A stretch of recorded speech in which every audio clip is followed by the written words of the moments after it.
This video will demonstrate how to start a siphon and transfer your wine between various vessels throughout the winemaking process. Always sanitize equipment before each transfer and always refer to your instruction manual because ingredients may need to be added beforehand depending on the recipe or step. Always keep your full vessel high and your empty vessel low. Distance and gravity are essential for starting and maintaining a siphon. To start a siphon, gather the sanitized racking cane and tip, transfer tubing and tube clamp.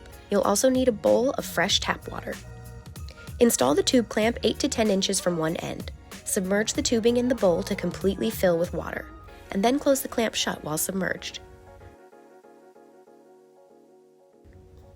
Attach the unclamped end of tubing to the racking cane. This is your siphon starter.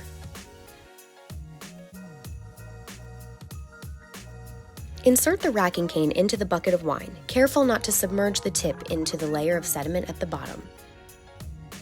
Hold the clamped end of tubing above a bowl and unclamp to release the flow of water and start the siphon.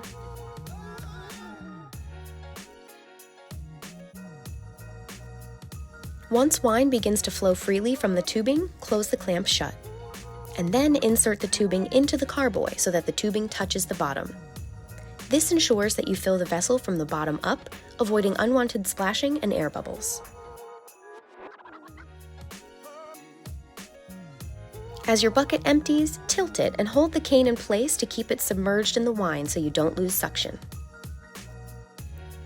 After secondary fermentation, it's time to transfer the wine off its sediment and into the bucket for stabilizing. You'll start the siphon the same way. Thread the tube clamp 10 inches up the tubing. Submerge in water to completely fill. Close the tube clamp and attach the unclamped end of tubing to the racking cane to create your siphon starter.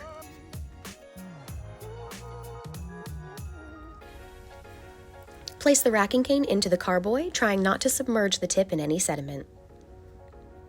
Hold the other end of tubing above a bowl and unclamp to release the flow of water. Clamp shut as soon as wine begins to freely flow.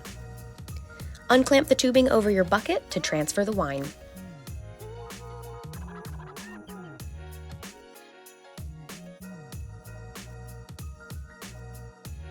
Be sure to tip the jug as needed to keep the racking cane submerged in the wine and to maintain suction as the volume reduces. There may be sediment or liquid behind, which should be discarded. After stabilizing and optional back sweetening, it's time to bottle your wine. You'll start your siphon the same way. Thread the tube clamp 8 to 10 inches up the tubing, submerge in a bowl of water to completely fill, and close the tube clamp.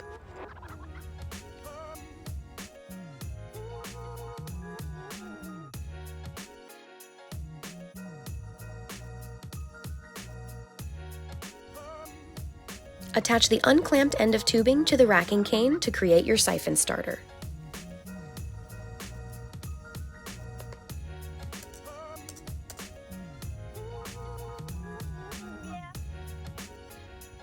Submerge the racking cane into the bucket.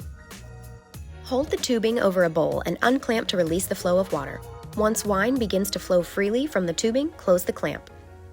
Insert the tubing into a sanitized wine bottle so that the tubing touches the bottom. You want to fill each bottle from the bottom up to avoid excess splashing.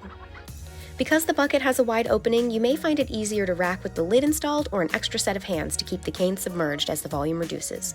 On bottling day, you need to keep a close eye on each bottle so they don't overflow, so an extra set of hands is really handy. Fill each bottle to the base of the neck and use the clamp to start and stop the flow of wine.